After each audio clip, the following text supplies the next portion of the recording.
What's up, everyone? I'm Woody Woodrow, and I'm here with my monthly series, Yoga for Musicians. This month, I'm here with Ellex Medina, and she is a super awesome yoga instructor as well as singer-songwriter. She plays the violin. She's classically trained with the violin and her voice, which is amazing. She also plays the guitar and the cello. Super badass. We're going to talk about how you can overcome adversity, find balance, and also flow in your life on and off the yoga mat. And if you want to learn something about music too, we got you covered. So tune in.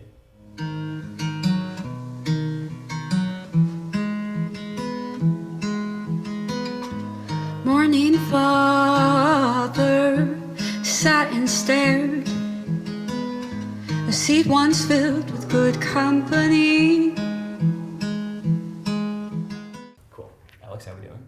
Good. Good? Cool. How are you? Fantastic. Good. Sweet. So, for those who don't know, you are an incredible singer and songwriter. Yeah, of course. And also an extra badass yoga instructor. So I was wondering, what came first in your life? Was it yoga or was it the music? It was definitely music. I took an interest in violin when I was in first grade. I actually came about it because my friends were all getting violins and starting lessons, and of course I wanted to do whatever my friends were doing. So I begged my mom and dad to take violin lessons, and sure enough, started when I was in the first grade. And through that experience, I started participating in orchestras, eventually worked my way into choir.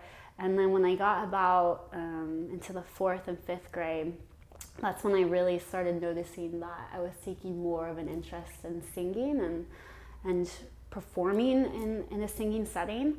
So when I was in 7th grade, I started to sing competitively in choirs, and then eventually decided that I would study that instead of violin when I went to college. So I received my Bachelor of Arts in music and classical voice.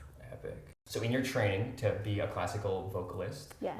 and to play the violin and everything that you do that's beautiful and magical in the music world, do you find that empowers you and gives you confidence when you're in a yoga classroom? Yes. It does? Okay. It does. It does because obviously when you're trained classically, you have to perform, right? That's a requirement when you get your Bachelor of Arts, when you get your bachelor's in performance, you have to perform. That's a prerequisite of any course that you take. So being in front of people has never really been a challenge for me because I've been doing it for such a long time. So that's really one of my fortes in teaching is being able to stand and speak and teach in front of people.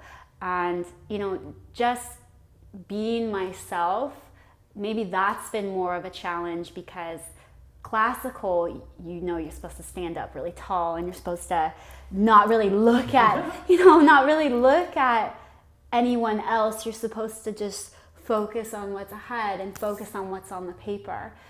But when I started to dive more into the contemporary world of music, and as I started to practice more on my mat, and in a studio or at my home, there was more freedom from that. And I was able to explore kind of breaking out of that box in the sense that everything had to be perfect and it had to look perfect. And so That's awesome. I mean, I'm kind of blending a lot of things. I'm blending my classical roots with my love for songwriting and contemporary music, along with this freedom that I find in yoga. So I think definitely classically being trained has given me, the discipline and the comfort to be in front of people, and then just practicing yoga and then exploring songwriting has given me the freedom to be myself.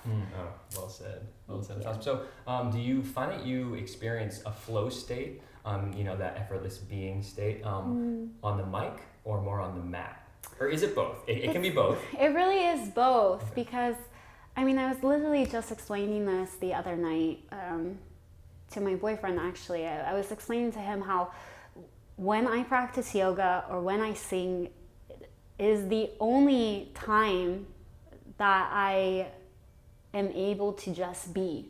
I'm not thinking about anything else. I'm just thinking about what my body is doing and vocally, you know, what I'm producing from my diaphragm. So it's the one time that I feel like I can really be myself, because I'm not really thinking or trying to be myself. It's just happening. You are yourself. I am myself. So that's awesome. yeah. Respect. So are there any mantras that resonate with you in being yourself right now that you're practicing, or anything that you're really like philosophically wise being like, this is what I'm living right now, or maybe it's just like a small word of advice that you were given recently, or just anything that's coming to mind? Well, I definitely have a piece of advice that I've lived by musically, and then I also have a mantra for yoga right now as well. All right, so I'll start with the mantra for yoga first. So especially this new year, you know, at the beginning of any new year, everyone is always like, it's a new year and it's going to be in the best year yet, and new year, new me kind of vibe, you know. And for me, that feels really overwhelming, because I don't want to be new. I just want to be me, maybe in a more elevated way, in the sense that I want to learn more, I want to grow more. So my mantra has been, for myself as well as something that I've encouraged my students in the classes that I've been teaching, to allow yourself space. Space to try, space to fail, space to learn, and space to grow. Just allowing yourself space to be whatever it is you need to at that current moment in your life. Beautiful. And as in terms of the advice that I am constantly living by in music, besides that of don't give up, I mean, because you, as well as I know, that that's the first thing that goes wrong in a musical career is people just give up. They get tired and they feel like no one's listening to them, so they should just give up. But if you're truly passionate about something, just keep going. It doesn't have to be for anyone else. It just might be for you. So when I was first starting to write my own music, my dad was always my biggest fan, and is still always my biggest fan. But he would really encourage me to remember this very important piece of information. And it's going to sound awful at first, but give it a little bit of time. Okay. So he would always say to me, look, someone is always going to be better than you, in the sense that someone is always going to be more experienced. They're going to have more training. They might be naturally more gifted, but no one is ever going to be exactly like you. You are the one and only Ellex Free. So that's what I'd like to give other people an encouragement to, is sure, someone else might be able to do this, or they might be able to even do it better than you, but no one's going to be able to do it the way that you do it. So do that, because we need you, because there's no one else like you in the world. So be you. Be you. So I was wondering if you could go back in time to tell yourself in high school one thing, what would you tell yourself? High school was rough. Was high school rough for you? Middle school was rougher, but really? Middle school was a dark time for me personally. Not like it was like the worst ever. It was just you're going through a lot of changes, I think. So that's a very like, what the hell's going on with my body, with my life, with my friends, like what's going on. High school, started to figure out a little bit of that, even though I still feel like I'm figuring that out now, like so many years later. But I totally feel that way as well. Yeah, high school was really rough for me. I was teased quite a bit for the color of my skin, which is going to sound very odd, but I'm very fair skin, obviously. But I used to get teased quite a bit, saying that I looked like a vampire or a ghost, and that you could see, you know, the veins in my face, and that was creepy. So I constantly covered up. So I wore like baggy sweatshirts, and, you know, I wore uniforms, but I still wore like the biggest sweater I could find, and skirts that were down to my knees. I'd never hike them up higher, and I'd wear socks, and I just tried to cover up as much as I could. So if I could go back in time, I would tell myself that I'm beautiful just the way that I am, and I don't have to be so scared, and I don't have to mind anyone else, because it'll be fine. I'll get a boyfriend eventually. It's gonna be okay. It's gonna be okay. That's awesome. Yeah, so for anyone that's feeling a little bullied or out of the norm, it gets better. It does get better. Right? It's not forever. It does get better. And as long as you keep following your heart and you're doing what you feel like you're supposed to be doing, no one can knock that. Amen. Haters are gonna hate. Haters gonna hate. Let them hate. Yeah, let them hate. It's all good. You just show love. Yeah, it's you fine. show love. It's all good. It's all good. So, talking more on the music and yoga. So, since your practice is so strong, you're instructing multiple classes a day, and then also performing at night. You're finding quite the balance in your life. Yeah. What would you say? Like, well, let's say we're in like a little bit of a time machine right now, and we're trying to predict the future a little bit. Okay. Okay.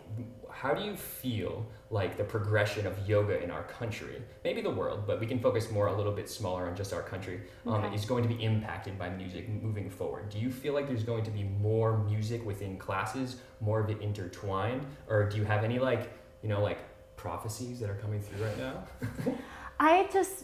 I totally agree that, well, I don't know if you were saying that you thought that too, but I think that definitely music and yoga will always intertwine. As in terms of our country, I think it has been a bit of a fad, especially these last couple of years, where there's been live DJs or live performances as you do yoga. So I feel like those are just going to continue to build, and especially as a musician, if you have a strong practice, I feel like that definitely deals in your favor, because then you're opening another door to a community of people. So I definitely think that the progression will continue in the sense that there will be more live performances linked with live events of classes happening here and now.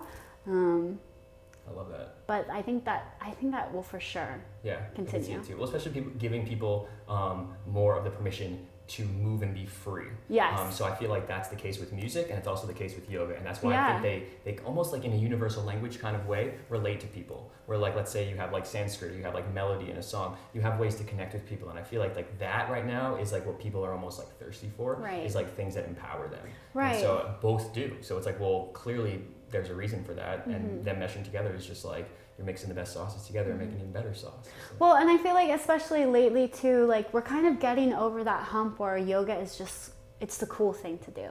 It's no longer just the cool thing to do. People are actually starting to realize that it's making a difference in their lives, and it actually makes them feel more at peace with their bodies than working out for 5 days straight and slaying in the gym.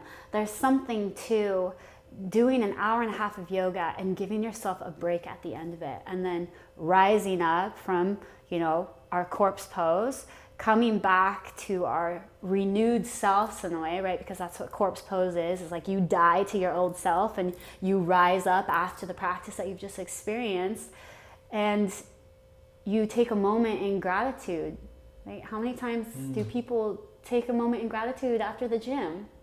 No, they go thank themselves with a hamburger maybe some pizza, and I get that, like there's a time and place for that, but I think people are starting to really see the benefits of yoga long term, not just, oh, it's the cool thing to do, let's go grab some coconut water. Like this can actually change how I view myself and how I view the person next to me. And how you feel.